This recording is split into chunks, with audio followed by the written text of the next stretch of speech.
हम आपको भगवान विष्णु को शीघ्र प्रसन्न करने का उपाय बताते हैं और सब मनुष्य भगवान विष्णु की प्रसन्नता के लिए विधिवत आराधना, यज्ञ, दान, व्रत, तीर्थ तथा तपस्या आदि करते हैं। किंतु कोई ऐसा सरल उपाय बताइए कि जिसके करने से इन सब का फल प्राप्त हो। हे द्विश्रेष्ठ, आपका प्रश्न बड़ा श्रेष्ठ है, आपका प्रश्न अति सुंदर है। अब हम आपको भगवान विष्णु को शीघ्र प्रसन्न करने का उपाय बताते हैं और हम इतिहास सहित प्राचीन वृत्तांत सुनाते हैं कथा के द्वारा, जो कि सावधानी से सुनो। प्राचीन काल में कांसीपुरी में चोल नामक चक्रवर्ती राजा राज्य करता था। राजा का नाम था चोल और उसी के नाम से ही उसके देश का नाम भी चोल ही प्रसिद्ध था। राजा का ही नाम चोल और जहां रहता था उसी के देश का ही नाम चोल। राजा चोल के राज्य में कोई प्राणी दरिद्र, दुखी, पापी व रोगी नहीं था। यह सब राजा के यज्ञ करने का प्रभाव था, क्योंकि राजा रोजाना यज्ञ किया करता था, रोजाना दान किया करता था और उसके दान के प्रताप से ही उसके प्रजा में, उसके नगर में कोई प्राणी दुखी नहीं था, सब सुखी थे। न तो कोई रोगी था और न कोई दुखी, न कोई पापी। हे द्विजवर, एक दिन वह राजा भगवान विष्णु के पास गया पूजा करने के लिए। भगवान उस समय शेष शैया पर योग निद्रा वश से सो रहे थे। राजा ने उनकी भगवान विष्णु की मणियों, मोतियों, स्वर्ण के दिव्य फलों फूलों द्वारा पूजा की। राजा ने क्या पूजा की भगवान की, और वह भी सोने, चांदी, हीरे, मोती के द्वारा। और वह भगवान को साष्टांग प्रणाम करके भगवान के चरणों में ही बैठ गया। थोड़ी देर बाद क्या होता है, थोड़ी देर बाद राजा ने अपनी नगरी कांचीपुरी के ब्राह्मण विष्णुदास को वहां आते हुए देखा। सामने से विष्णुदास पंडित जी आ रहे हैं। विष्णुदास भगवान की पूजा के लिए उसके हाथ में तुलसी दल और जल है। विष्णुदास पंडित जी भी पूजा करने के लिए आ रहे हैं, उसके हाथ में केवल तुलसी दल और जल है, दो ही वस्तु हैं।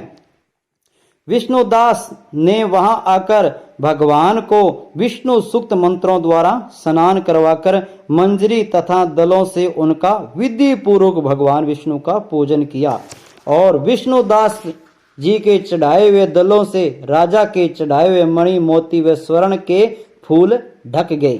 पहले राजा ने पूजन किया था और उसके बाद में उस ब्राह्मण ने पूजन किया। ब्राह्मण ने पूजन किया तो ब्राह्मण जो तुलसी पत्र है, तुलसी पत्र, तुलसी दल के द्वारा जो राजा ने सोना चांदी चढ़ाया था वह सब ढक गया। अब केवल ब्राह्मण के तुलसी पत्र दिख रहे हैं। और यह देखकर राजा खड़ा हुआ और क्रोध में भरकर बोला, अरे ढोंगी, अरे मूर्ख, तूने मेरी चढ़ाई हुई मणियों, मोतियों व सोने के फूलों को तुलसी दल व अपने सादे फूलों से ढक दिया। तू बेचारा भला भक्ति क्या करना जाने, तूने मेरे किए हुए विचित्र श्रृंगार को बिगाड़ दिया। पंडित जी, राजा की बात सुनकर विष्णुदास को भी क्रोध आ गया, पंडित जी को क्रोध आ गया और वह राजा के गौरव को तुच्छ समझकर कहने लगा, हे राजन, तुम भक्ति करना नहीं जानते, तुमको अपने धन का घमंड है। राजा, तुमको अपने धन का अभिमान है। बताओ, आज से पहले तुमने भगवान के कितने व्रत किए हैं? ब्राह्मण के ऐसे वचन सुनकर राजा ने घमंड से हंसकर कहा, हे ब्राह्मण, भगवान की भक्ति के अभिमान से यदि तू ऐसी बात कह रहा है तो मैं पूछता हूं कि तेरे जैसे भिखमंगे ब्राह्मण में भगवान की भक्ति ही कितनी है? भक्ति तो मेरे में है पंडित जी, तू तो भिखमंगा है, क्योंकि तुमने आज तक भगवान की प्रसन्नता के लिए कुछ भी नहीं किया, न तो कोई मंदिर ही बनवाया। मैंने बहुत से मंदिर बनवाए हैं, मैंने उन मंदिरों में दान दिया है, और तुम भला इस प्रकार की भक्ति का जैसे कि तुम कर रहे हो, क्या गर्व कर सकते हो? तुमने तुलसी के पत्र चढ़ाए हैं, तुमने जल चढ़ाया है, मैंने सोना चांदी हीरे मोती से भगवान का पूजन किया है। और यहाँ और राजा ललकार रहा है, यहाँ जितने भी ब्राह्मण बैठे हैं मेरी बात को ध्यान पूर्वक कर सुने और देखें कि भगवान विष्णु के दर्शन मुझे होते हैं या इस विष्णुदास पंडित जी को। अब उसने शर्त लगा ली कि आज देखते हैं कि भगवान विष्णु के दर्शन या इस पंडित जी को होते हैं या मेरे को होते हैं। इसके बाद में दोनों की भक्ति के संबंध में आप लोग जान लेंगे। इसके बाद में हमारी दोनों भक्ति कितनी है इसको आप सब लोग जान लेंगे। ऐसा कहकर राजा अपने महल में चला गया और वहां जाकर उसने अपने पुरोहित मुदगल को आचार्य बनाकर विष्णु यज्ञ शुरू कर दिया। ओम विष्णवे नमः स्वाहा, ओम विष्णवे नमः स्वाहा। यज्ञ चल रहा, बहुत बड़ा यज्ञ है। और उस राजा ने उसने उस यज्ञ में अनेकों ऋषि महर्षियों को बुलाया, सबको निमंत्रण दे दिया राजा के यहाँ यज्ञ हो रहा है और उनको बहुत सा अनाज नकदी दान दक्षिणा दी। सबको राजा ने दान दक्षिणा दी है।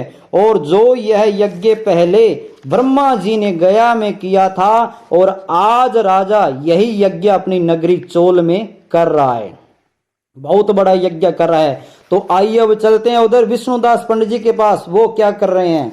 विष्णुदास जी अपने मंदिर में रहकर भगवान की प्रसन्नता के लिए व्रत करने लगा।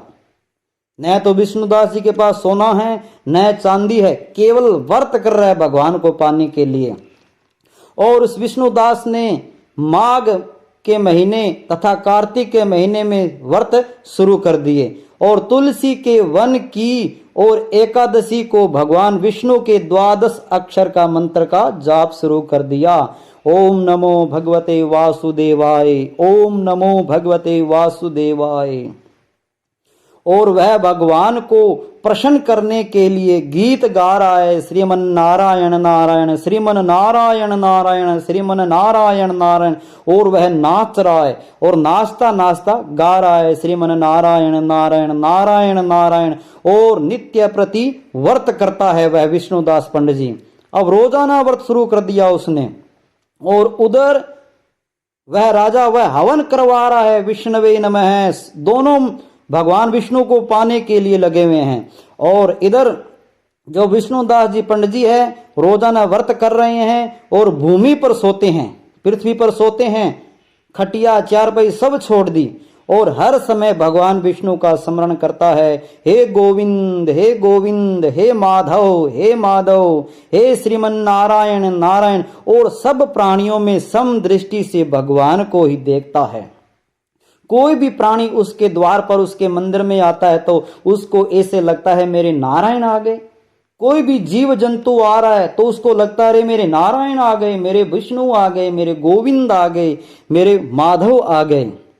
कोई भी जीव आता है, जानवर आता है, उसको ऐसे लगता है कि मेरे नारायण भगवान आ गए, मेरे विष्णु भगवान आ गए। और उसने भगवान को प्रसन्न करने के लिए माघ तथा कार्तिक के व्रत भी शुरू कर दिए। अब विष्णुदास पंडित जी भगवान के सामने बैठे बैठे रो रहे हैं और प्रार्थना कर रहे हैं, हे भगवान आप कब आओगे, दर्शन दो, हे मेरे गोविंद, हे मेरे परम पिता परमात्मा, हे मेरे माधव मुझे दर्शन दो प्रभु, आप आइए। अब रो रहे भगवान के सामने, रोता है, व्रत करता है, भगवान से प्रार्थना करता है और भगवान से विनय करता है, प्रभु तुम जल्दी आओ, मेरे गोविंद तुम जल्दी आओ। और इस प्रकार राजा और विष्णुदास जो पंडित जी है दोनों भक्ति में लगे हैं। और इस प्रकार राजा चोल और विष्णुदास द्वारा दोनों को आराधना करते हुए बहुत समय बीत गए।